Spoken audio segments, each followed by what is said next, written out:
Alors, on a commencé depuis un certain temps, comme vous le savez, bien-aimés, cette grande pensée sur le monde des esprits et son fonctionnement. C'est cette grande pensée qu'on a commencé depuis un certain temps avec le pasteur Ken. Et nous venons tous avec ce sujet. Moi, j'ai commencé avec vous cette parenthèse sur vivre victorieux face aux réalités du monde spirituel. Vivre victorieux face aux réalités du monde spirituel.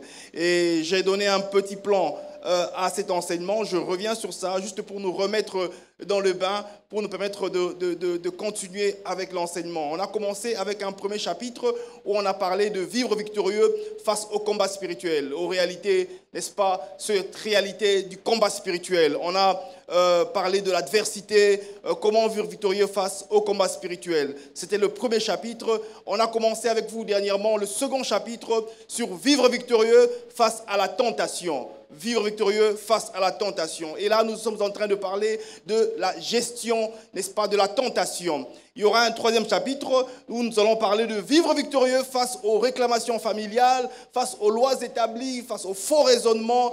Là, on parlera de tout ce qui nous bloque, tout ce qui limite, toutes ces réalités familiales qui semblent nous retenir. Alors, on parlera comment vivre victorieux face à ces réclamations, ces malédictions familiales, ces choses qui nous bloquent. On va essayer d'étudier ces choses. Et nous allons terminer avec un quatrième chapitre sur vivre victorieux face aux pesanteurs du monde professionnel, du monde académique et du monde scolaire. On s'est dit, c'est vrai, dans le monde professionnel, dans le monde académique, dans le monde scolaire, il y a des pesanteurs, il y a des choses pour lesquelles on est appelé à vivre victorieux. On a parlé des réalités académiques, vous savez.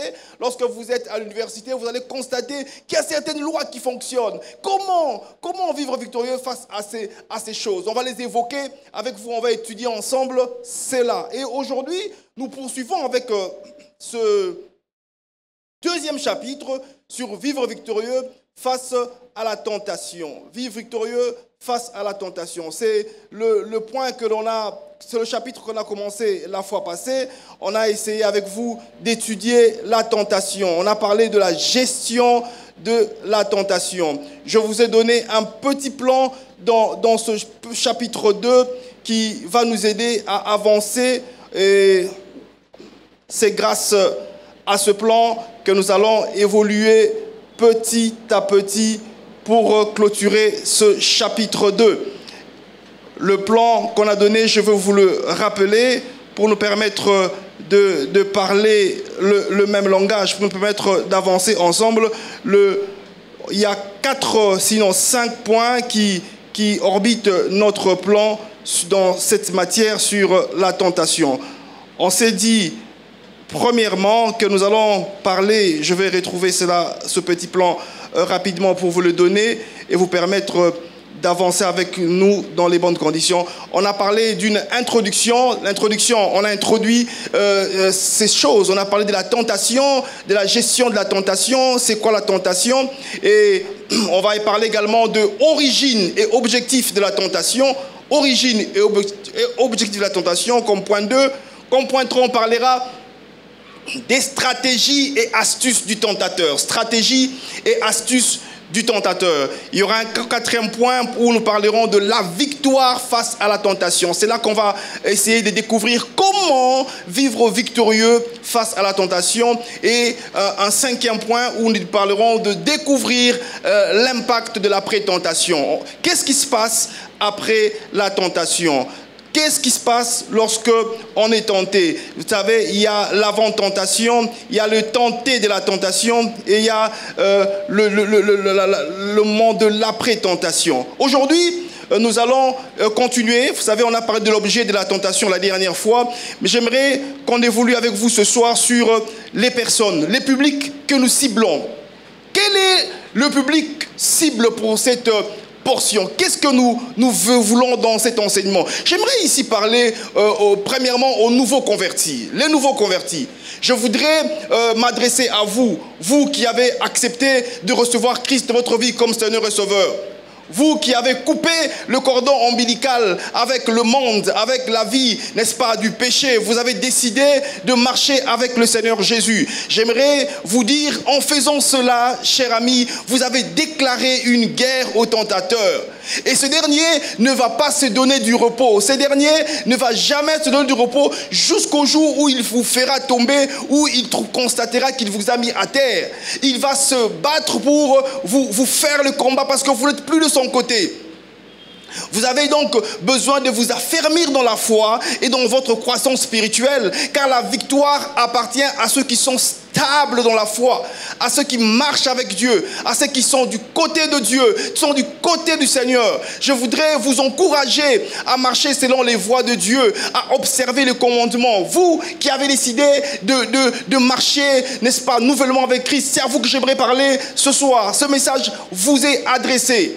Mais il n'y a pas que les nouveaux convertis. J'aimerais parler également ce soir aux chrétiens qui ont succombé à la tentation et qui ne savent pas comment se relever. Il y a ce soir des amis, des chrétiens qui ont succombé à la tentation, mais ils ne savent pas comment se relever. Ils sont culpabilisés. Aux chrétiens qui ont succombé à la tentation, je voudrais vous dire que c'est encore possible puisque la grâce est disponible pour vous. La grâce est disponible pour tout enfant de Dieu. Vous savez, dans le parcours, dans la marche avec Dieu, rien n'est impossible à notre Père. Rien n'est impossible à notre Dieu. Il y a en effet de l'espoir pour tous celles qui tournent ses regards vers le Seigneur. J'aimerais vous dire, chers bien-aimés, à vous qui êtes courbés, j'aimerais vous demander une chose, s'il vous plaît, relevez-vous. Levez-vous. La tentation, bien-aimés, c'est une étape. C'est arrivé, vous avez succombé, mais ne restez pas courbés. Je viens vous supplier, je viens vous demander de vous relever et de continuer la marche. La Bible dit pour vous dans Jérémie chapitre 8, 14, « Dites-leur, ainsi parle l'Éternel, est-ce que l'on tombe sans se relever ou se détourne-t-on sans revenir ?»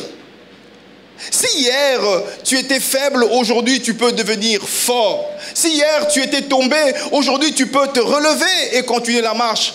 Vous savez, dans la Bible, c'est cet apôtre qu'on connaît, l'apôtre Pierre. C'est le même Pierre qui avait régné Jésus. C'est le même Pierre qui était pris de culpabilité. Et c'est toujours le même Pierre qui est revenu à son premier amour. Et par une seule prédication, il a pu gagner 3000 âmes. Il est revenu sur la scène. Il est revenu. Il s'est relevé. Donc, il est possible pour un joueur de quitter les matchs de football, de sortir du terrain. Mais il est aussi possible de revenir parce que on a travaillé en soi, on s'est entraîné, on a récupéré nos anciennes capacités et il est possible de marcher encore. On peut tomber certes, mais on n'est pas appelé à rester par terre. On doit apprendre à se relever, à épousseter nos vêtements et à avancer.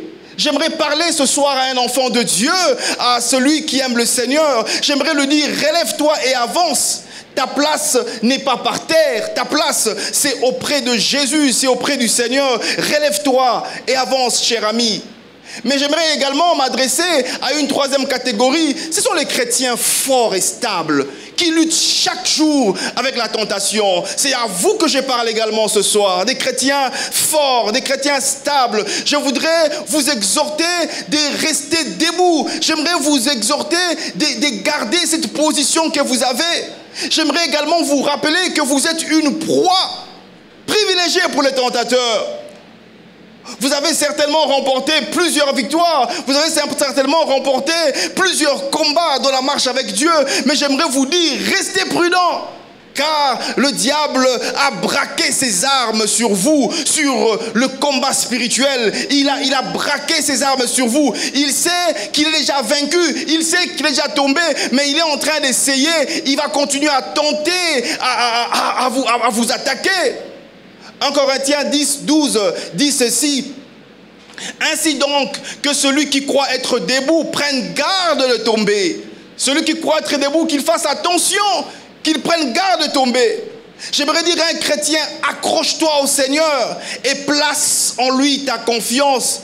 Je te suggère, je te le dis, accroche-toi au Seigneur et place en lui ta confiance et il agira. Tu seras toujours victorieux car tu es de la race des vainqueurs. Alléluia. Ce soir, nous voulons commencer avec le deuxième point, l'origine et objectif de la tentation. Origine et objectif de la tentation. Comme premier point, origine de la tentation. On aimerait savoir quelle est l'origine de la tentation. Le premier investigateur de la tentation, bien aimé, et ce que la Bible nous dit, c'est le tentateur. Le premier instigateur de la tentation, c'est celui que la Bible appelle le tentateur. Matthieu 4, 3 dit ceci: le tentateur s'étant approché, lui dit, on l'appelle comment? Le tentateur. Le tentateur s'étant approché, lui dit: si tu es fils de Dieu, ordonne que ces pierres deviennent du pain. Il s'approche de Jésus, vous vous rappelez de l'épisode, n'est-ce pas, de la tentation de Jésus. Il s'approche, il dit: si tu es le fils de Dieu, ordonne que ces pierres deviennent de pain. Prenez également 1 Thessaloniciens chapitre 3, verset 5. La Bible dit ceci: ainsi, dans mon impatience, j'envoyais m'informer de votre foi, dans la crainte que le tentateur ne vous eût tenté et que nous eussions travaillé en vain. Le tentateur. Bien aimé, à la lecture de ces deux textes, on peut conclure et déduire que l'origine de la tentation émane du tentateur ou du diable. C'est lui l'instigateur principal de la tentation. C'est lui qui est à la manœuvre. C'est lui qui vient instiguer, qui vient booster la tentation et qui met en marche son plan de destruction pour voir l'homme à terre. C'est lui, c'est le tentateur. Deuxièmement, parlons de l'objectif de la tentation. C'est quoi l'objectif? Qu'est-ce que la tentation recherche? Les objectifs de la tentation peuvent être identifiés selon l'angle par lequel on le considère. Tout dépend de l'angle du regard que vous avez, selon l'angle que vous considérez. On peut identifier la tentation sous l'angle de Dieu et on peut identifier la tentation sous l'angle du malin. La tentation, on peut s'identifier sous l'angle de Dieu. Là, on parle d'épreuve, n'est-ce pas? C'est l'épreuve. Mais il peut également être identifié sous l'angle du malin. La tentation, parlons de la tentation sous l'angle de Dieu. C'est quoi la tentation sous l'angle de Dieu? Comment on peut le comprendre? Notons que sur le plan doctrinal, la notion biblique de tentation n'est pas premièrement celle de séduction. Non. Mais plutôt celle de mise à l'épreuve. Quand vous allez dans la doctrine, vous allez constater que la notion de la tentation n'est pas seule de séduction. C'est d'abord celle de mise à l'épreuve. Autrement dit, la tentation, c'est le fait d'être éprouvé. Mais il se fait qu'il y a deux angles finalement, parce que le malin vient s'introduire et il nous apporte une tentation sous l'angle négatif. On peut avoir la tentation qui peut avoir un rôle positif et il peut y avoir également la tentation qui peut avoir un rôle négatif. Il a un rôle positif lorsqu'il sait, c'est une mise à l'épreuve que Dieu permet pour nous former, pour nous forger, pour nous emmener à mûrir, nous emmener à atteindre la maturité. Ça, c'est sur l'angle positif. Et là, c'est l'épreuve. C'est une épreuve par laquelle le Seigneur nous fait passer. Parce que lui, qu'est-ce qu'il vise? Il vise nous former, il vise nous emmener à atteindre la stature parfaite de Christ. C'est comme l'argile, le potier. Il vous forge. Il vous taille, il vous fait passer par des situations pour vous emmener à devenir un homme fait. Vous passez par les épreuves.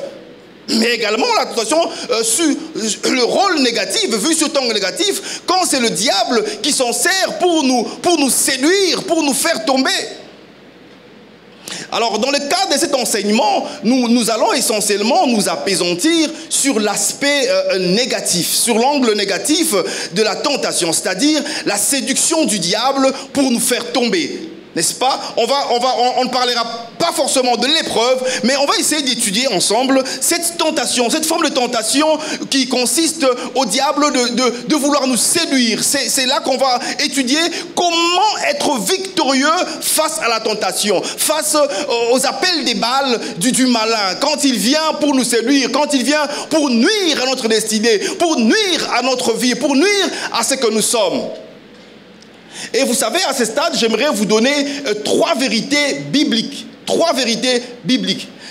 La toute première vérité, notez, le Dieu de la Bible ne tente jamais personne. Alléluia. L'autre Dieu ne tente jamais personne. Que comprendre de cette affirmation? Nous voulons simplement dire que Dieu n'incite jamais personne à commettre le mal. Non. Dieu ne vous incitera jamais à commettre le mal. Il ne te poussera jamais à faire le mal. Dieu ne te poussera jamais à commettre un péché. Le Dieu de la Bible n'incite personne à commettre le mal. Ça, c'est la toute première affirmation. Dieu ne vise pas à te pousser à commettre le mal. Non, il n'est pas là pour te pousser à pécher. La seconde affirmation que j'aimerais donner, c'est que Dieu ne dresse jamais des pièges pour que les croyants tombent. Ce n'est pas l'objectif de Dieu.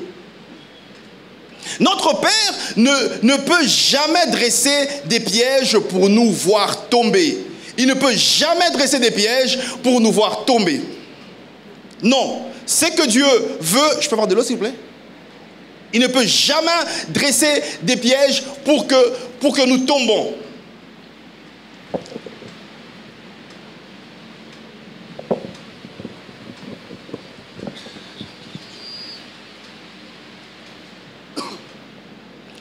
Et c'est pourquoi nous voyons dans Jacques chapitre 1, verset 13, la Bible dit que personne, lorsqu'il est tenté, dise « c'est Dieu qui me tente ». Jacques 1, 13. Que personne, lorsqu'il est tenté, qui dise « c'est Dieu qui me tente ». Car Dieu ne peut être tenté par le mal. Et il ne tente lui-même personne. Dieu ne peut pas être tenté par le mal et il ne peut pas te tenter. Dieu peut te prouver. Il peut te faire passer par une épreuve. Mais il ne peut pas te tenter pour te faire tomber. Non. Notre Dieu ne le fait pas. Dieu n'incline jamais personne à commettre le mal ou à pécher. Il n'est jamais à la base de la séduction de l'homme. Pas du tout. C'est pas ce que Dieu fait. Mais aussi, Dieu ne dresse jamais des pièges pour que les croyants tombent. Notre Dieu ne le fera jamais. Il ne va jamais dresser un piège devant toi pour que tu puisses tomber. Pourquoi je le dis? Parce que vous savez, la problématique du piège a une connotation péjorative. Le piège, quand on lit la racine du mot piège, on constate que c'est péjoratif. Ce n'est pas quelque chose de positif. Le but d'un piège, c'est de faire mal. Le but d'un piège, c'est de détruire. Le but d'un piège, c'est permettre à ce que tu n'avances pas. C'est permettre de te blesser. Ce n'est pas ce que Dieu fait. L'épreuve, selon Dieu, c'est justement une école de formation et non un trou pour nous voir tomber. L'épreuve, selon notre Dieu, c'est une école par laquelle il vous fait passer pour vous emmener à grandir, vous emmener à atteindre la stature parfaite de Christ. C'est vous emmener à atteindre une autre dimension. Mais la tentation, selon le diable, selon le malin, c'est nous amener à tomber, à éviter, c'est nous amener à garder le statu quo, c'est nous amener, voire à reculer, à ne pas avancer, à garder une dimension qui ne nous permet pas d'évoluer, qui ne nous permet pas de ressembler à Christ. C'est cela. Une tentation ne peut jamais subvenir, notez, c'est une vérité très importante. Une tentation ne peut jamais subvenir sans autorisation divine préalable. Ah! Il est vrai que Dieu ne tente jamais personne, mais il arrive que le Seigneur autorise ou permette la tentation. Il est vrai que Dieu ne tente pas, mais Dieu peut laisser faire. Il peut permettre que l'homme soit tenté. Il peut permettre que tu passes par une tentation. Pourquoi? Parce qu'il sait qu'à l'instar de Job, qu'il a déjà formé ton homme intérieur et que tu as les atouts qu'il faut pour être victorieux face à cette tentation. Dieu, quand il laisse faire, c'est que Dieu a l'information qu'il a déjà déposé en toi des capacités spirituelles qui fera ce que lorsque la tentation arrive, tu seras victorieux. Il sait qu'il t'a déjà suffisamment enseigné de ces choses et il sait que quand tu passes par cette tentation, tu vas t'en sortir. Job chapitre 1 verset 7 à 11, la Bible dit ceci: l'Éternel dit à Satan, d'où viens-tu? Et Satan répondit à l'Éternel, de parcourir la terre et de m'y promener. L'Éternel dit à Satan, as-tu remarqué mon serviteur Job? Il n'y a personne comme lui sur la terre. Waouh! Personne comme lui sur la terre. Ça, c'est Dieu qui parle. C'est un homme intègre et droit, craignant Dieu et se détournant du mal. Dieu savait qui était Job. Un homme intègre, un homme qui craint Dieu, un homme qui se détourne du mal, un homme qui n'est pas comme les autres. Donc Dieu pouvait se taper la poitrine. Dieu avait l'information qu'il avait déjà déposée en Job, des capacités spirituelles qui peuvent lui permettre d'être victorieux face à la tentation. Vous savez, quand on passe par l'école, on ne sait pas qu'on est en train d'apprendre. Vous avez été à l'école primaire, on vous a appris 1 plus 1 égale 2, vous êtes passé en deuxième, vous ne savez pas que vous avez appris 1 plus 1 égale 2. Mais vous remarquez en deuxième, troisième, que vous avez connu l'addition, vous avez connu la multiplication, vous avez connu, n'est-ce pas, la division. Vous n'êtes pas informé que vous êtes en train d'apprendre.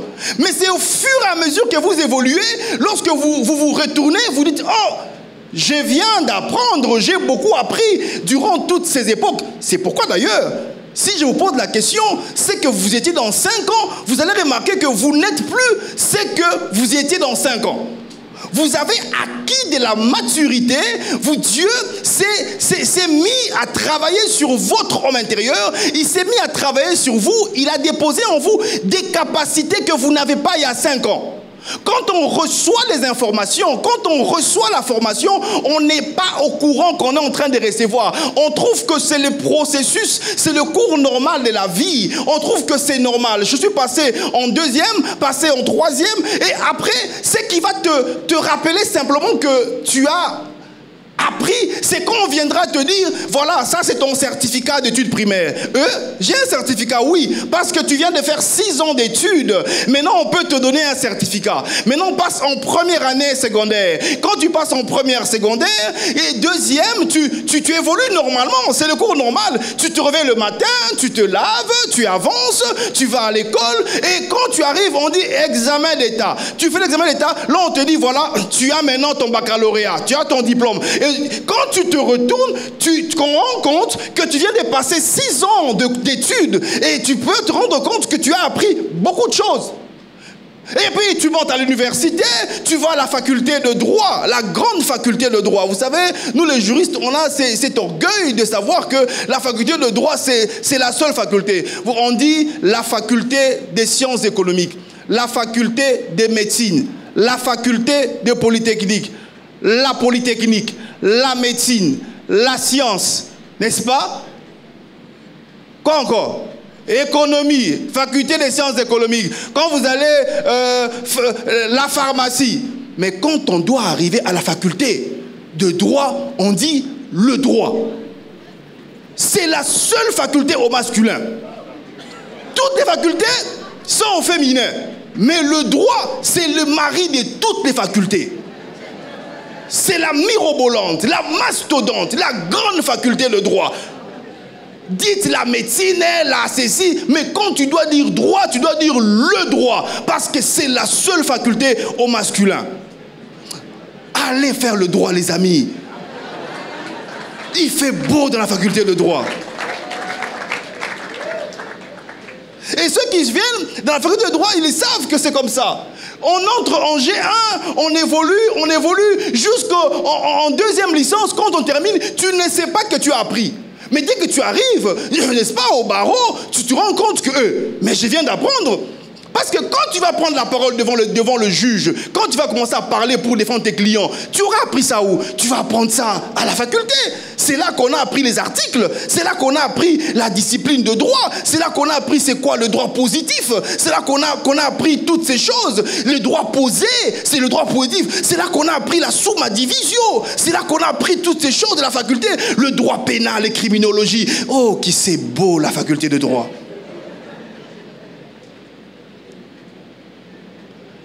Dieu dépose en toi des capacités. Il dépose en toi des choses qui vont te servir. C'est comme ça que l'Éternel, quand il parlait à Satan, il dit, est-ce que tu as remarqué, mon serviteur Job, il n'y a personne comme Job.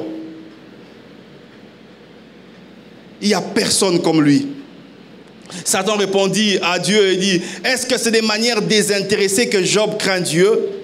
Ne l'as-tu pas protégé, lui, sa maison et tout ce qui est à lui? Tu as béni l'œuvre de ses mains et ses troupeaux couvrent le pays. Mais étends ta main, touche tout ce qui lui appartient et je suis sûr qu'il te maudit en face. Mais le diable ne savait pas que Job avait passé un temps de formation. Que Dieu s'était rassuré que Job puisse passer un temps de formation. N'est-ce pas? Il ne savait pas que Job s'était rassuré, que Dieu s'était rassuré que Job a passé un temps de formation. Matthieu 4,1 dit, alors Jésus fut emmené par l'Esprit dans le désert pour être tenté par le diable. Ah oui, la tentation, Dieu peut laisser la tentation arriver. Le diable, Jésus fut emmené par l'Esprit dans le désert pour être tenté par le diable. Luc 23,31 dit ceci. Car si l'on fait ces choses au bois vert, qu'arrivera-t-il au bois sec? Le bois vert a été tenté. J'aimerais te rassurer que tu seras tenté aussi. Ne pense pas que tu vas échapper à la norme. Ne pense pas que tu vas échapper à la règle. Job 1,12 dit, et l'Éternel dit à Satan, voici tout ce qui lui appartient, je te le livre. Seulement, ne porte pas main sur lui. Et Satan se retira de devant la face de l'Éternel. Français courant est un peu plus clair. Le Seigneur dit à l'accusateur, eh bien, tu peux disposer de tout ce qu'il possède, mais garde-toi de toucher à lui-même. Alors l'accusateur se retira hors de la présence du Seigneur. À la lumière de ces textes, l'on comprend très bien que le Dieu de la Bible ne tente personne. Mais il peut arriver qu'il autorise la tentation dans la vie du croyant. Il peut arriver qu'il laisse cours à la tentation. Lui ne tente pas, mais il laisse. Une question s'impose à ce niveau. Pourquoi Dieu autorise-t-il la tentation dans la vie du croyant? Pourquoi le Seigneur peut laisser la tentation? Pourquoi Dieu peut laisser cours à la tentation dans ta vie? J'aimerais à ce niveau dire que notre Père ne fait jamais rien au hasard. Alléluia. Notre Père ne fait jamais rien au hasard. Dans le cadre de la formation du disciple, dans le cadre de la formation du Fils, il veille sur tout ce qui nous arrive. Il veille sur notre formation. Il veille sur notre croissance. Il veille sur notre santé spirituelle. Il veille sur notre devenir. Il veille sur nous. Il calcule. Il sait ce qu'il est en train de faire. Pourquoi Dieu autorise-t-il la tentation? Premièrement, Dieu, notez-le, Dieu n'autorise pas la tentation pour nous faire succomber, mais plutôt pour montrer qu'il est possible d'en être victorieux. Il ne te laissera pas passer par la tentation pour te voir tomber. Vous savez, quand un enfant essaie de marcher, l'enfant, il marche, il fait 2 pas, il tombe. Il fait 2 pas, il tombe. L'enfant peut désirer arrêter. Mais vous allez remarquer que le père qui est en train de chercher à ce que l'enfant marche, il va toujours continuer à l'encourager. Marche encore. Il fait 2 pas, il avance. Il fait 2 pas, il avance. Oh papa, j'ai mal aux pieds, tu vas marcher. Viens. viens encore. L'enfant marche. Et quelques temps après, l'enfant va constater que ses pieds sont devenus forts, n'est-ce pas? Ses pieds commencent à tenir et il peut commencer à marcher de lui-même. Il va découvrir que je peux marcher sans tomber. Je peux évoluer sans tomber. Mais qu'est-ce qui s'est passé au départ? Au départ, papa était en train de dire, viens vers moi mon fils, avance vers moi. Mais quand il marche, il avait peur, il tombait. Il avait peur, il se disait, est-ce que je peux continuer à avancer? Mais son père lui disait, avance encore, tu vas y arriver. Et finalement, quand l'enfant a commencé à marcher, au fur et à mesure qu'il marche, au fur et à mesure qu'il gagne en maturité, il a compris que je peux marcher sans tomber. Ce que Dieu veut, ce n'est pas nous voir succomber, mais c'est de nous montrer qu'il est possible d'être victorieux face à la tentation. Sachant que Dieu contrôle les choses, il contrôle toutes choses. Notez, notre Dieu, il contrôle et mesure toujours la portée et l'intensité de la tentation avant de l'autoriser. Alléluia. Dieu mesure, il mesure l'intensité, il mesure la portée de la tentation avant de l'autoriser. Il connaît la nature de la tentation qu'il autorise dans ta vie. Quand une tentation arrive, Dieu a évalué cette tentation. Il ne va jamais laisser une tentation qui soit supérieure à ta foi. Jamais. Quand tu vois la tentation arriver, c'est que Dieu a déjà évalué, il a déjà pesé. Il dit ça. Tu peux en être victorieux. Il laisse faire. Parce qu'il veut démontrer simplement qu'il est possible de réussir. Il est possible de vivre sur terre et d'être victorieux face à la tentation. Il évalue la tentation. Il jauge la tentation. Il connaît la nature de la tentation. Il sait qu'est-ce qu'il est en train d'autoriser. Pour l'accusateur, la tentation a pour but de nous voir succomber, de nous voir détruits, de nous voir tomber. Mais pour Dieu, quand il laisse cours à la tentation, c'est une école de formation, c'est une école de croissance. Pour Dieu, quand ça passe, Dieu a laissé cours parce que Dieu sait qu'il t'a déjà rodé, il t'a déjà formé, il a déjà déposé en toi des capacités et il sait que tu vas marcher, tu ne vas pas tomber. Alléluia. Quand le Seigneur laisse cours à la tentation, c'est que le Seigneur sait que tu peux être victorieux à la tentation. Tenez ceci, 1 Corinthiens 10, 13. La Bible dit ceci. Aucune tentation ne vous est survenue qui n'ait été humaine, et Dieu qui est fidèle ne permettra pas que vous soyez tentés au-delà de vos forces. Mais avec la tentation, il préparera aussi les moyens d'en sortir afin que vous puissiez la supporter. Alléluia. Je reprends.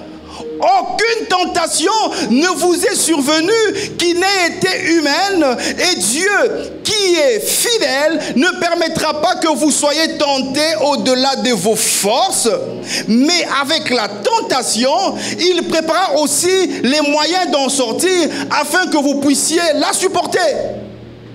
Il a préparé pour toi les moyens d'en sortir. Il a préparé pour toi les moyens de supporter la tentation. Il s'est rassuré que cette tentation au cocoyate. Il s'est rassuré qu'il a mis en toi le dépôt qu'il faut pour être victorieux face à cette situation. C'est comme ça que la tentation de l'un n'est pas forcément la tentation de l'autre.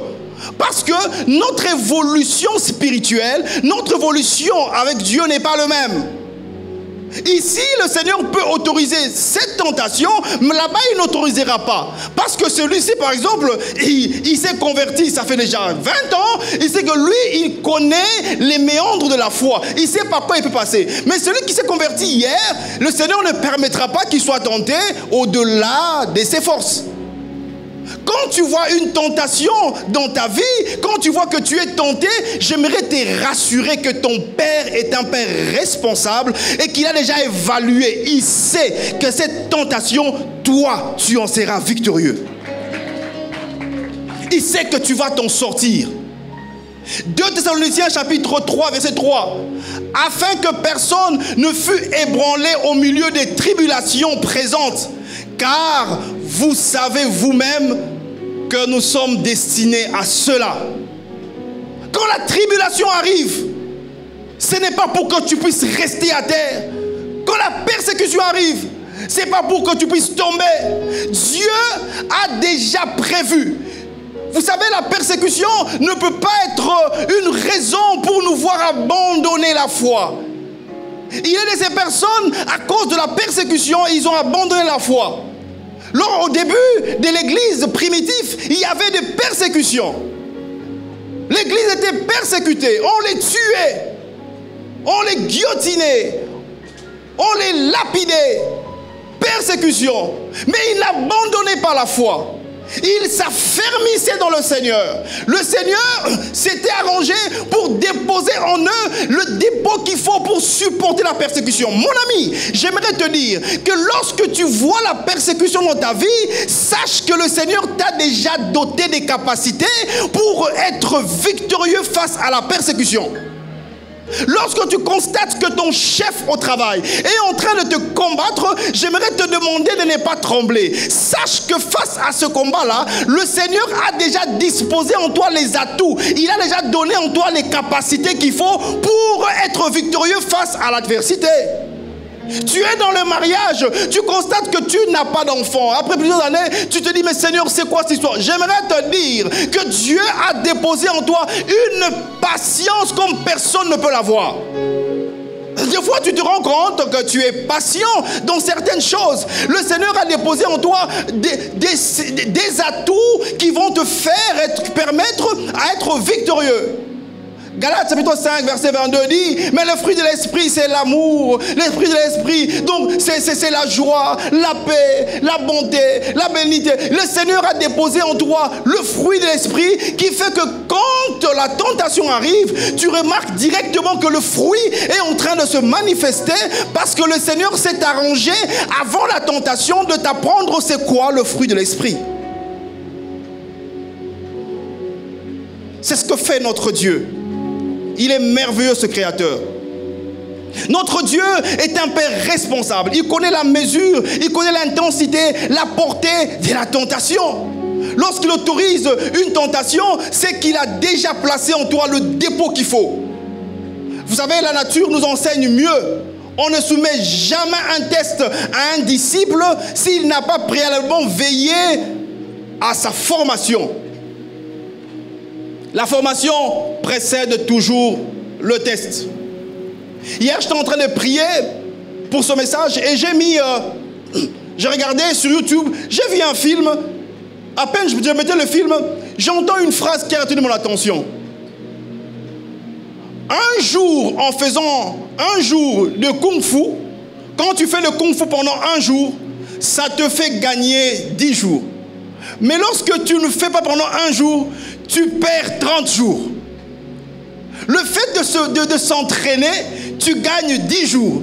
Le fait de ne pas t'entraîner, tu perds 30 jours. J'ai dit, comment ça? J'ai essayé de réfléchir. Il faut travailler. Quand tu travailles, les muscles sont en train de fonctionner. Mais quand tu ne travailles pas, tes muscles sont en train de s'atrophier. Tu restes éveillé, tu restes fort, tu seras toujours fort face à la tentation lorsque tu sais faire fonctionner tes muscles dans la prière. Alléluia. Donc il faut que tes muscles spirituels soient en train de bouger. Tu dois être un homme qui bouge, tu dois être un homme qui fonctionne. Si tu ne bouges pas, tu vas remarquer que tu es en train de reculer. Tu n'avanceras pas du tout. Deuxièmement, la tentation constitue une épreuve de notre foi, ayant pour but de nous affermir et renforcer notre confiance en Dieu. Pourquoi le Seigneur permet? C'est parce que la tentation, c'est une preuve de la foi qui a pour but de nous affermir et de renforcer notre confiance en Dieu. Nous avons constaté que les versions qui sont proches des textes originaux, lorsqu'on parle de tentation, le terme tentation est souvent utilisé pour parler de l'épreuve. Voilà pourquoi dans Jacques chapitre 1 verset 2 à 3, il est dit ceci: mes frères, regardez comme un sujet de joie complète les diverses épreuves auxquelles vous êtes exposés. Regardez comme un sujet de joie les diverses épreuves auxquelles vous pouvez être exposés, sachant que l'épreuve de votre foi produit la patience. L'épreuve de la foi produit la patience. D'autres versions disent, sachant que l'épreuve de la foi développera votre endurance. Quand tu es éprouvé, ça développe ton endurance. Quand tu n'es pas éprouvé, il n'y a pas d'endurance. Tu ne seras pas endurant. Des fois, on est appelé à passer par des épreuves, parce que quand tu passes l'épreuve, tu sens, oui, j'ai réussi, oui, j'ai grandi. C'est après l'épreuve que tu vas constater que tu as réussi. Quand tu fais 20 sur 20, tu sens que oui, j'ai collé la matière. Mais quand tu fais 0, tu dis, ah, je dois encore apprendre. Quand tu réussis, tu constates que ça marche. Il y a différentes épreuves qui peuvent arriver dans la vie. Dans le bureau où tu travailles, la dame qui est chargée des ressources humaines commence à te faire des avances. Elle veut de toi. C'est elle qui gère les employés. C'est elle qui gère les ressources humaines. Tu constates que, 1, elle n'est pas moche du tout. Elle est belle. 2, c'est elle qui a la signature pour ta promotion. Comment tu réagis? Comment tu fais quand on te fait des avances? Qu'est-ce qui se passe? Et là, tu te demandes, qu'est-ce que je dois faire? Lorsque tu seras victorieux face à cette épreuve, que tu vas constater que de plus en plus, tu as de l'endurance. De plus en plus, ta foi est en train de grandir. Tu n'auras pas peur parce que tu sais que le fait d'avoir remporté l'épreuve, ça fait de toi un homme différent. Ma soeur, toi aussi qui es là, le numéro 1 de la boîte te fait la cour. Et c'est exactement ton genre d'homme, le type d'homme que tu aimes. Il est clair de peau, il parle un bon français, châtié, quand il parle, il prononce bien les mots. Vous sentez que quand il parle français, tu as l'impression que lui, il prend du lait chaque matin, il met un peu de chocolat. Il respecte la phonétique. Quand d'autres disent petit, lui dit pas petit, lui dit petit. Vous savez qu'il sait parler français. C'est le genre d'homme qu'il te faut. Il n'est pas mince comme certains, il n'est pas gros, mais il est au milieu. Choco frappant. Le genre d'homme que toi tu veux. Mais il est marié. Et il vient, il te fait la cour. Comment tu réagis? Comment tu fais? Il a l'argent. Il roule avec une Range Rover.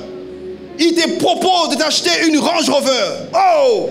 Rouler dans la Range Rover. On a les mains sur le volant. On a penché sur le volant. Tu commences à réfléchir. Mon Dieu, j'aurai la Range Rover. Comment tu fais?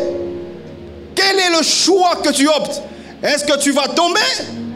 Ou est-ce que tu vas résister? Mais vous savez, c'est là qu'on reconnaît que lorsque Dieu laisse la tentation, c'est pour nous affermir et c'est pour nous rendre endurants. Tu dois être endurant. Tu dois tenir ferme. Il y a des choses qui peuvent se passer.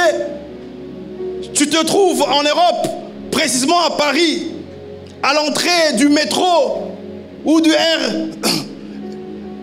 devant un RER. Tu es là debout. Et là, personne ne te voit. Juste avant toi, tu constates qu'un monsieur laisse tomber 3 billets de 100 €. C'est un coin où personne ne t'a vu. Il est entré dans le métro, il est parti. Les 300 € sont là. Qu'est-ce que tu fais? Tu as ramassé l'argent. Tu commences à réfléchir. Tu as des versets bibliques qui passent dans ta tête. Tout concourt au bien de ceux qui aiment Dieu. Tu commences à te dire, la Bible dit, demandez, il vous sera donné. Cherchez, vous trouverez. Frappez, on vous ouvrira. J'ai demandé le matin, Dieu m'a donné. Et j'ai exactement demandé combien? 300 €. J'ai eu ça. Où est Sengoté? Tu te poses des questions. C'est là, lorsque tu es tombé, tu sais que tu n'es pas endurant. Mais lorsque tu te lèves, tu remets l'argent, c'est là que tu sais que tu es endurant. C'est là que tu sais que j'ai atteint un niveau. J'ai évolué dans la foi. Tu es devant l'ordinateur portable. Tu es en train de regarder. Subitement, il y a une fenêtre qui s'ouvre. Des images obscènes, des images pornographiques. Qu'est-ce que tu fais? Est-ce que tu vas fermer la fenêtre ou tu vas ouvrir et commencer à dire: ah, Satana, ma bemaka, si Satana yo, Satana yo, penando, qui Satana. Mais tu es en train de regarder, tu es en train d'observer. Qu'est-ce que tu vas faire quand tu vois? Est-ce que tu fermes? Est-ce que tu évites ou tu restes dedans? C'est là qu'on reconnaît l'endurance du chrétien. Est-ce que tu es endurant? Est-ce que tu es endurant? Tu es dans la salle d'examen, en train de passer un examen, et voici à ta gauche, il y a un voisin qui est en train de souffler les réponses. Tu n'avais pas ces réponses. Est-ce que tu vas écrire ou tu n'écriras pas? C'est les questions qu'on se pose. J'ai entendu un étudiant qui a dit: j'ai entendu la réponse, j'ai évalué, j'ai vu que c'était bien et j'ai mis la réponse.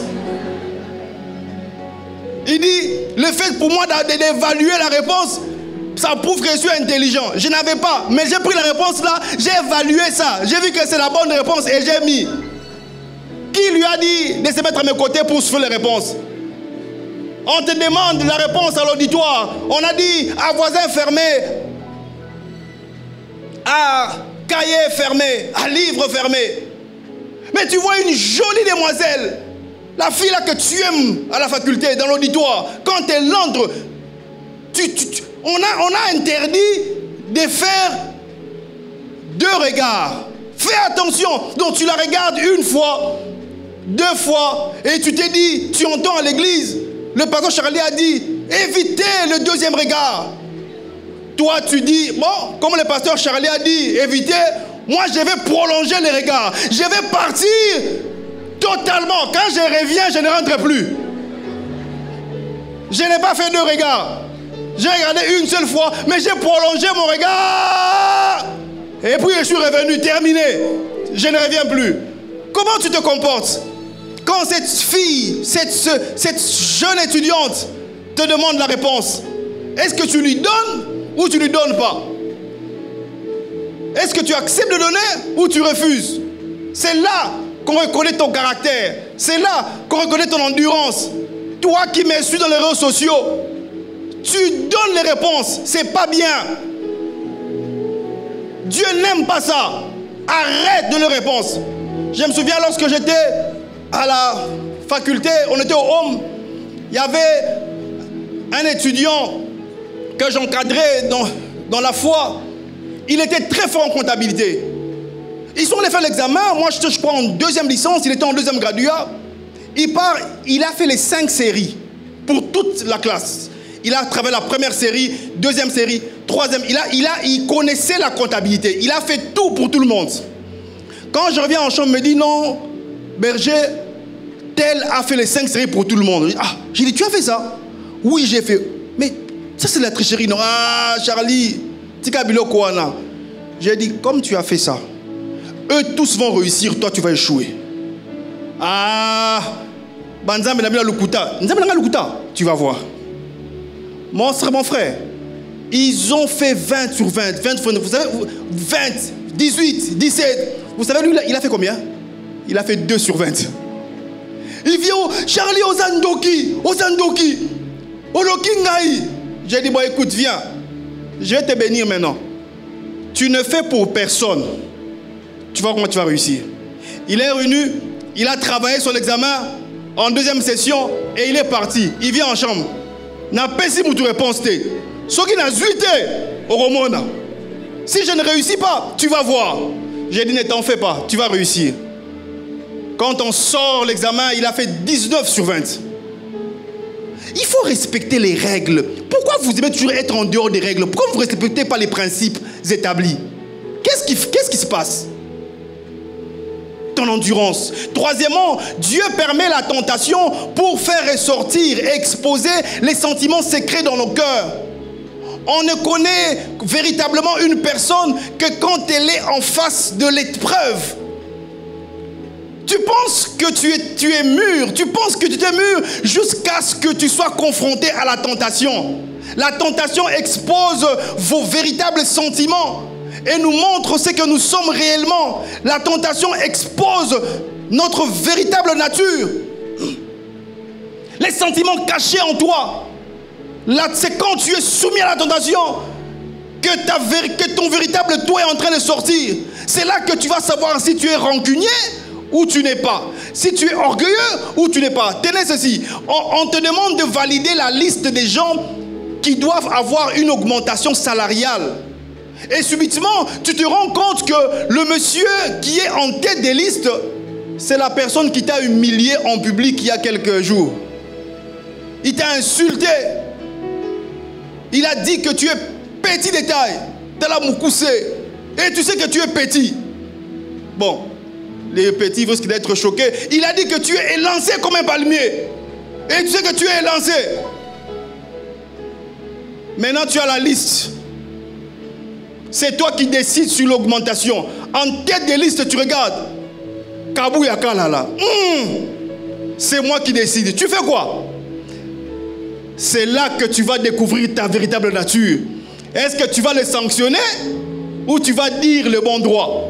Ou tu vas faire les choses correctement? Jérémie 17,9 dit ceci: le cœur est tortueux par-dessus tout et il est méchant. Qui peut le connaître?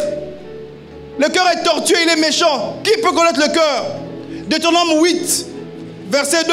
Souviens-toi de tout le chemin que ton Dieu t'a fait faire pendant ces 4 années dans le désert, afin de l'humilier et de t'éprouver pour savoir quelles étaient les dispositions de ton cœur et si tu garderais ou non ses commandements. Qu'est-ce que tu fais? Tu es allé faire des achats. C'est toi qui fais les achats dans l'entreprise. Et 30% est resté. On t'a fait une remise de 30%. Qu'est-ce que tu vas faire? Tu vas remettre l'argent ou tu vas prendre ça?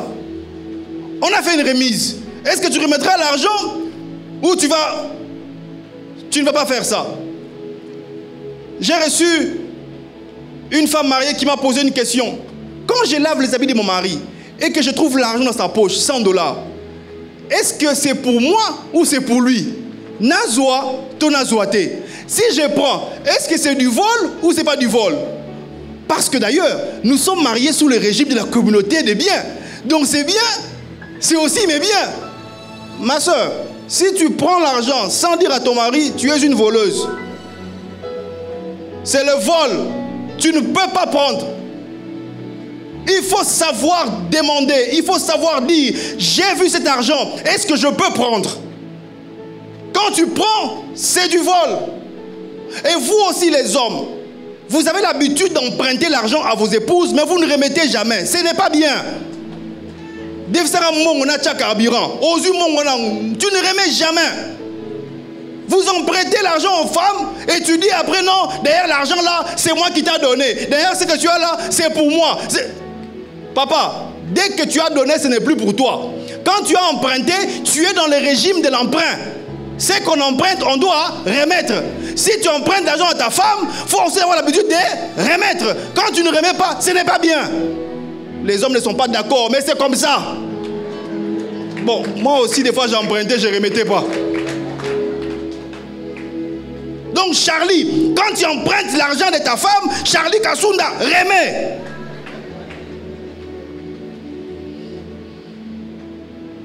C'est ça. C'est ça la vérité. Dieu permet la tentation pour que son nom soit glorifié.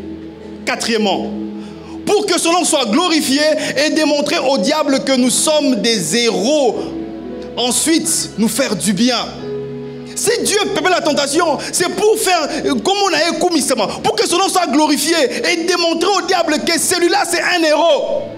Celui-là c'est un vaillant. Allah qui savait qu'on est vaillant. L'Éternel dit à Satan, as-tu remarqué mon serviteur Job? Est-ce que tu as vu? Et Dieu dit à Satan, vas-y, tu peux tout prendre, mais ne touche pas sa vie. Mais remarquez, en tout cela, oh, j'aime ce verset. chapitre 1, verset 22. En tout cela, Job ne pécha point et n'attribua rien d'injuste à Dieu. Lorsqu'il est passé par la tentation, il n'a pas péché et il n'a pas attaqué Dieu. Oh, c'est pourquoi, bien aimé dans le Seigneur, j'aime le psaume, le Job 42. Comment la Bible nous montre comment est-ce que Dieu a rétabli Job dans son pristine état. Comment Job a eu encore et encore. Dieu lui a donné encore des enfants. Et ses filles étaient les plus belles filles de l'Orient. C'était formidable pour Job. Tu ne peux pas savoir combien le fait pour toi de triompher à la tentation réjouit le cœur de Dieu. Dieu se tape la poitrine lorsque tu es victorieux face à la tentation. Il montre aux hommes, aux femmes, il montre à tout le monde, et même à l'accusateur, que tu es un digne fils, que tu es son fils. Mais l'accusateur pense que toi tu es comme lui. Il pense que puisque lui il est matérialiste, il est mondain, il est voleur, il est pécheur, il pense que toi tu es comme lui. Il pense que tu vas faire comme lui.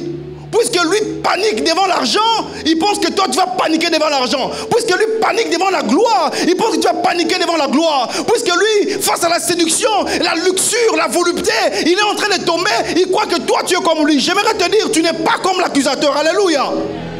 Triompher face à la tentation nous permet non seulement de glorifier le nom de notre Dieu, mais permet aussi à l'accusateur de comprendre qu'on ne le ressemble pas, qu'on n'est pas comme lui. Quand tu triomphes à la tentation, ça permet de clouer le bec du diable. Ça permet d'amener le diable à ses terres, à comprendre que toi tu ne le ressembles pas.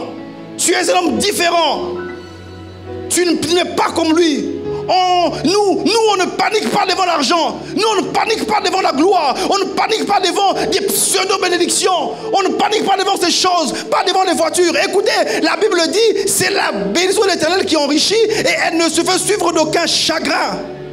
J'ai dit non aux bénédictions mensongères, bénédictions éphémères que nous proposent les tentateurs, car elles n'apportent que malheur, humiliation et destruction.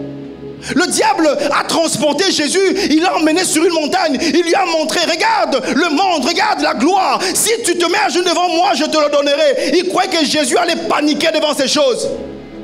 Il pensait que Jésus allait paniquer devant la beauté. J'aimerais dire à quelqu'un ce soir qui m'entend, mon ami, j'aimerais te dire, celui qui a déjà goûté aux délices de la gloire de l'Éternel ne peut pas paniquer devant la pseudo-gloire du monde. Celui qui a décidé, celui qui a goûté aux délices de la présence de Dieu ne peut pas paniquer à la mensonge que montre le diable. Celui qui a goûté aux délices de notre Père ne peut pas paniquer face à l'argent, face au matériel. Il sait que Dieu bénit réellement. Il n'a pas besoin de voler parce qu'il sait que ce qu'on lui propose par le diable, il peut l'avoir dignement et honnêtement. Je ne panique pas devant l'argent. Je ne panique pas devant les femmes. Je ne panique pas devant les hommes. Je ne panique pas devant qui que ce soit. Je suis stable et je crois que Dieu peut me donner honnêtement ce que le diable me propose. Je peux l'avoir honnêtement. Je peux l'avoir honnêtement. Vous savez l'épisode de Daniel quand ils sont entrés dans la fournaise ardente et avec Meshach, Shadrach et Abednego. J'ai vu dans Daniel 3, verset 30, la Bible dit ceci: après cela, le roi fit prospérer Shadrach, Meshach et Abednego dans la province de Babylone. Après cela, c'est après quoi? Après la tentation, le roi fit prospérer ces personnes et ils ont commencé à monter.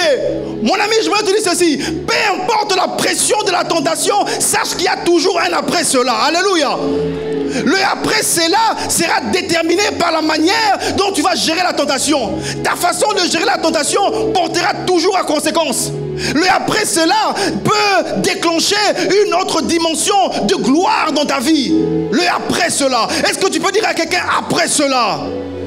Après cela peut déclencher une dimension de gloire. Après cela peut déclencher également une saison de honte et de disgrâce.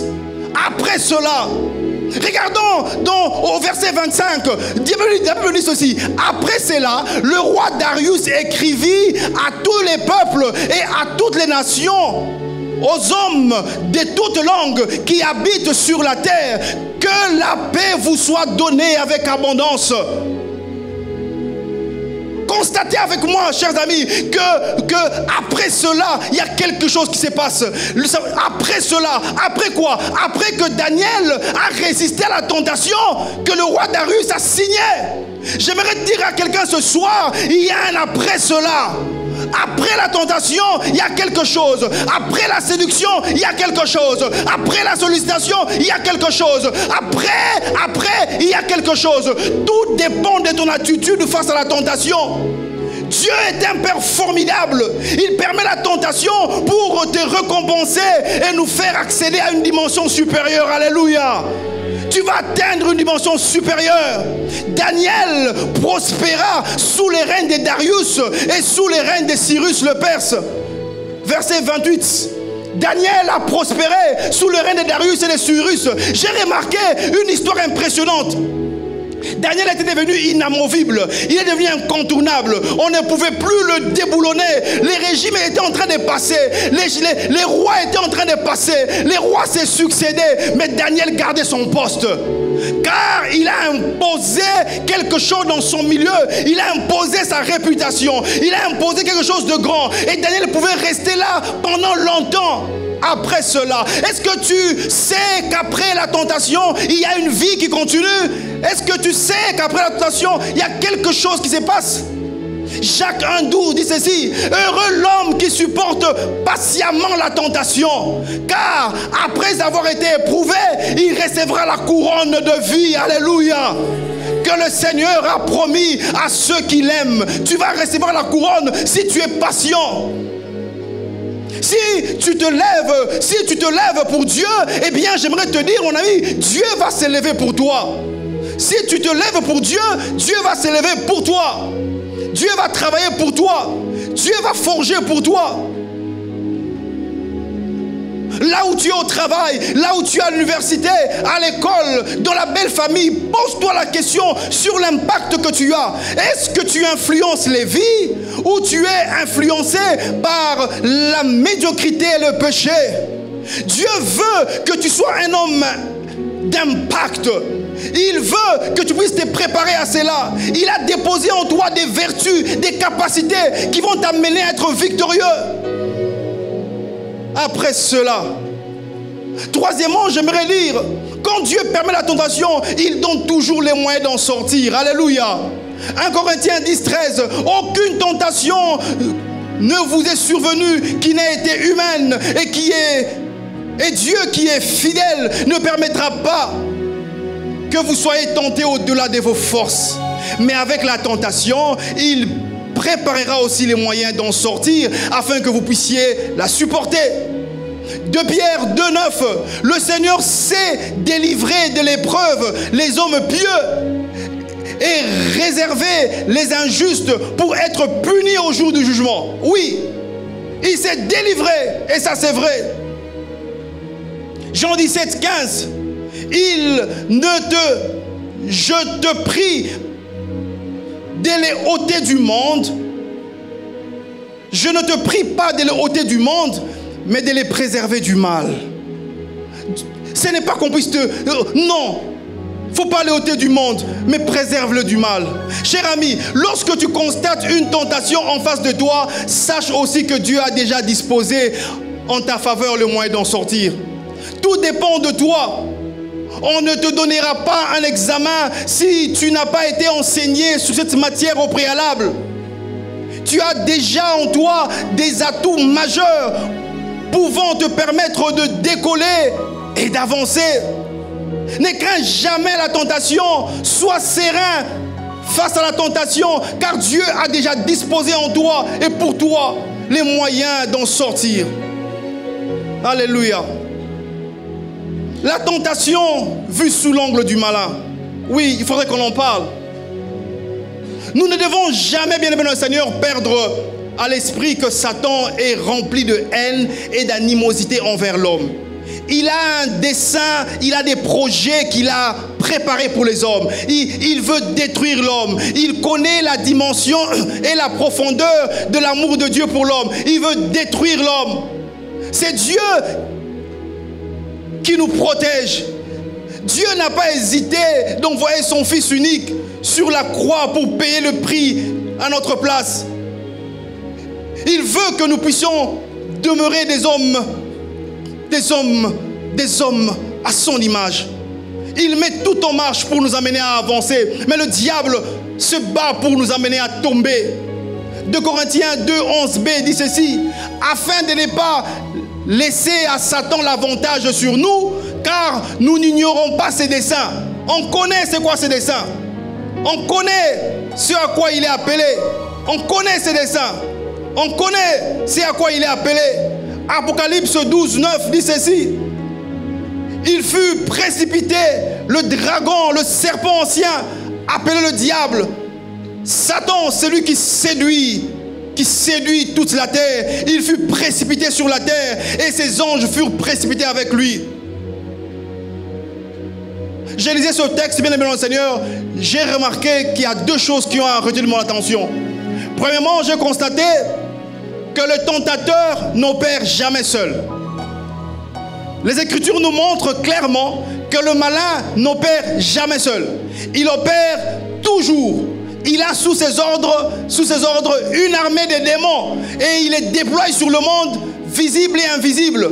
Il a ses mbolo qu'il lance sur la terre pour faire le sale boulot. Deuxièmement, le tentateur poursuit des objectifs clairs. Le tentateur a des objectifs clairement définis. Il sait pertinemment bien ce qu'il recherche. Nous voulons à ce stade épingler 4 objectifs que le tentateur recherche. Premièrement, il cherche à tromper et à égarer l'homme. Ce qu'il veut, c'est te tromper et t'égarer. Il ne veut pas que tu sois stable. Il va te tromper et t'égarer. Le tentateur milite chaque jour pour te tromper et égarer l'homme. Il veut t'amener à passer à côté. Il utilise différents moyens pour tromper l'homme, pour l'emmener à passer à côté.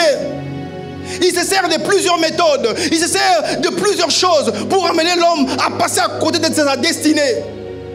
Deuxièmement, il cherche à contrer et à combattre l'œuvre de Dieu. Mon ami, j'aimerais te dire ce soir, au plus loin que tu peux pousser ton imagination, tu ne peux pas réaliser combien les tentateurs cherchent à détruire l'œuvre de Dieu. Ils cherchent à détruire l'œuvre de Dieu. Il se bat pour détruire l'œuvre de Dieu. Il ne veut pas que l'œuvre de Dieu avance. Dans 1 Chronique 21, 1 à 8, on nous montre comment est-ce que ces choses se passent. Satan s'est levé contre Israël et il excita David à faire les dénombrements. David savait que ce n'était pas bien, mais il a fait le dénombrement et Dieu n'était pas d'accord avec David. La tentation se fait toujours précédée d'un esprit de fatigue, d'assoupissement. On a besoin, mon ami, de savoir ce qui est important de retenir. Le diable sait que l'œuvre de Dieu est une bénédiction pour le monde, une bénédiction pour l'Église, et il combat l'œuvre de Dieu. Troisièmement, il cherche à briser notre communion avec Dieu. Le diable veut briser ta communion avec le Seigneur. Il veut que toi et Dieu, que ça ne fonctionne plus. Il brise la communion avec le Seigneur. C'est ce qu'il cherche par la tentation. Il veut que ça n'avance pas. Il veut que tu puisses rentrer en arrière, que tu n'évolues plus. Il veut t'apporter l'esprit de culpabilité. Vous savez, face à l'esprit de culpabilité, il y a 2 choix. Soit elle nous pousse à la repentance et nous emmène à revenir auprès du Seigneur comme l'apôtre Pierre. Soit elle nous pousse à nous faire du mal, à nous détruire comme Judas. Sortir, c'est qu'elle cherche sortir l'homme des desseins de Dieu et le détruire. Oui, le tentateur cherche à sortir l'homme des desseins de Dieu et de le détruire. C'est une vérité. Il veut nous détruire. Il ne veut pas qu'on avance. Il ne veut pas qu'on évolue. Vous savez, face à la tentation, j'ai lu en psychologie, j'ai vu qu'il y a 6 étapes. La première étape, c'est l'étape de la sollicitation à la tentation. Tu es sollicité. Vas-y. C'est le moment où une idée passe par ta tête, une opportunité, une incitation extérieure surgit. Cette sollicitation, elle peut être interne, ça peut être une pensée, ça peut être un désir. Va faire ceci, fais cela. Mais ça peut être aussi une proposition extérieure. Ça, c'est la première étape. Mais une deuxième étape, c'est l'attraction et l'activation du désir. Tu es attiré Le désir t'attire. Ici, l'individu ressent une forme d'attirance pour l'acte interdit, l'acte prohibé. Tu es attiré par ça.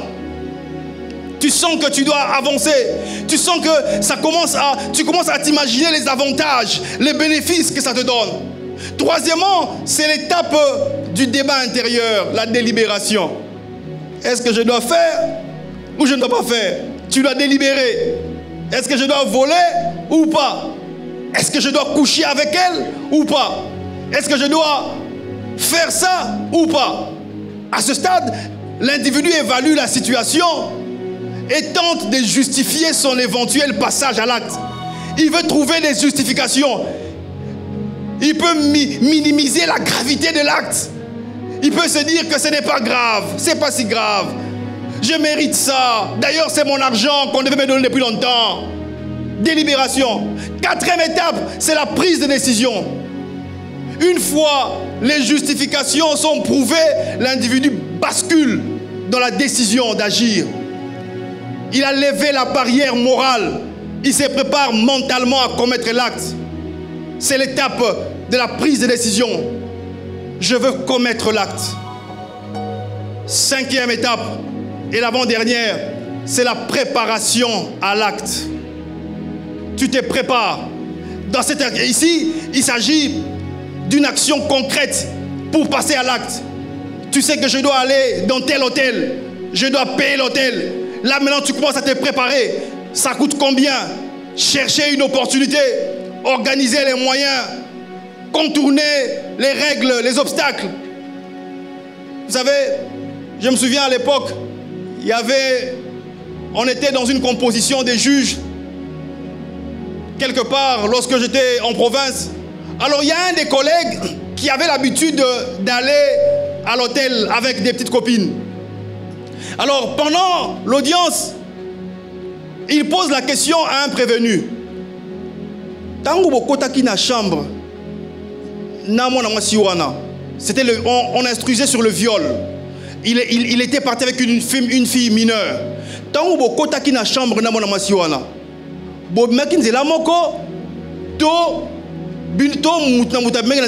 Quand tu es entré dans la chambre, êtes-vous sortis ensemble ou chacun à tour de rôle? Et le prévenu répond, tant que tu es dans un hôtel, est-ce que tu m'as rendu là, moko? Moukoulana se marie moko. J'ai vu le collègue qui s'est fâché. Comment tu peux me dire ça? Moi, oui, tu es dans un yo. Tu m'as rendu là, moko? Culpabilité. Je vous assure, durant toute l'audience, il ne disait plus rien. Il était mouillé. Parce qu'on venait de livrer un secret sur lui. Préparation de l'acte. Et la dernière étape, c'est la commission de la faute. C'est l'étape finale où l'individu pose l'acte répréhensible. Il a franchi le Rubicon. Il a franchi la ligne. Et la faute est maintenant concrétisée. J'aimerais dire à quelqu'un, on ne commet pas la faute sans passer par ces étapes. Il y a de ces personnes, quand la sollicitation arrive, ils s'arrêtent. Il y a d'autres qui passent deuxième étape. Certains passent troisième. Mon ami, si tu passes la sollicitation, arrête-toi à l'attraction ou l'activation. Si tu constates que tu as dépassé, pendant que tu es en train de délibérer, j'aimerais te supplier, arrête-toi. Si tu as même délibéré, alors que tu dois prendre la décision, mon frère, arrête-toi. Même quand tu es en train de préparer l'acte, j'aimerais te dire, cher ami, arrête-toi. On ne commet jamais une faute directement. On passe par des étapes. J'aimerais te supplier, arrête-toi. Et tu es là ce soir, tu es en train de m'écouter. J'aimerais terminer par là pour dire à quelqu'un, arrête-toi. Lorsque tu t'arrêtes, c'est là qu'on reconnaît ta maturité. Tu as déjà ce soir pris l'option d'aller à l'hôtel. J'aimerais dire, arrête-toi. Tu as pris l'option de prendre cet argent qui ne t'appartient pas. Arrête-toi. Tu as pris l'option de faire du mal à quelqu'un. Arrête-toi. Est-ce que quelqu'un peut s'arrêter ce soir? J'aimerais insister. Arrête-toi. La maturité spirituelle, on la connaît lorsqu'on sait s'arrêter. Lorsqu'on sait reculer. Lorsqu'on peut dire, je m'arrête pour la cause de Christ. J'aimerais dire à quelqu'un en criant très fort, arrête-toi. Lorsque tu vas t'arrêter, le Seigneur sera glorifié. Lorsque tu vas t'arrêter, ton nom sera cité parmi les héros. Lorsque tu vas t'arrêter, tu vas avancer. Lorsque tu vas t'arrêter, les choses vont changer. Arrête-toi. J'aimerais que tu baisses ta tête là où tu te trouves. Arrête-toi. Est-ce que quelqu'un peut décider de s'arrêter ce soir? Tu as pris l'option de faire du mal. Arrête-toi. Commence à prier avec moi et demande pardon à Dieu. Dis Seigneur, je m'arrête.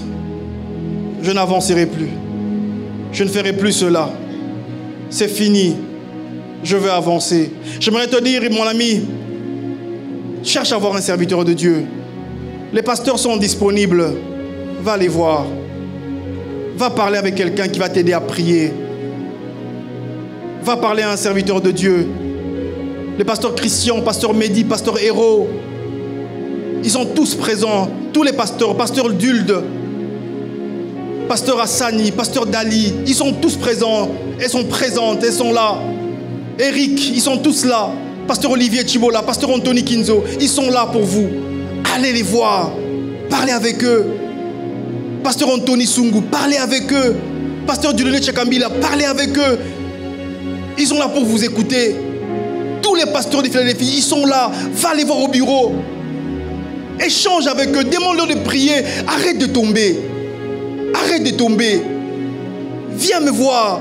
On va parler, on va prier. Ça doit s'arrêter. Ça doit s'arrêter. Il faut que ça avance. Il faut que ça change. Ma benaboy kusala yangonde nazali kosala ola munandimi kosala kolona kokise